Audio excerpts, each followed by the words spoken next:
Point of অর্ডারটা চলমান বিষয়ের উপরে হয়। সংসদ তো ফ্রি স্টাইল বক্তব্যের জায়গা না, রুলস অফ বিধি মোতাবেক আপনাকে দাঁড়াতে হবে। মাননীয় সদস্যবৃন্দ, দিনের কার্যসূচি অনুযায়ী প্রশ্ন জিজ্ঞাসা উত্তর টেবিলে উপস্থাপিত হলো। দিনের কার্যসূচি অনুযায়ী এখন 2000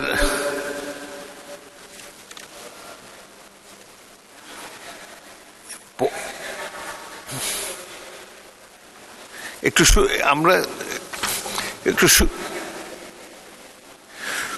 মাননীয় সদস্য, আপনি তো পয়েন্ট অফ অর্ডারে দাঁড়িয়েছেন। পয়েন্ট অফ অর্ডারটা চলমান বিষয়ের উপরে হয়। আপনার কি কারো বক্তব্যে আপত্তি আছে কিনা, কিংবা সংসদের ডিসিপ্লিন নষ্ট হয়ে গেছে এই মুহূর্তে, সেই সম্বন্ধে কিছু বলবেন? আপনার পয়েন্ট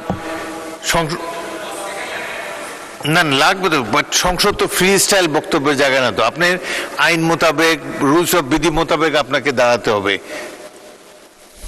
তারপর আমি আপনারটা শুনবো, দু একজনের বক্তব্য শুনে নেই তারপরে।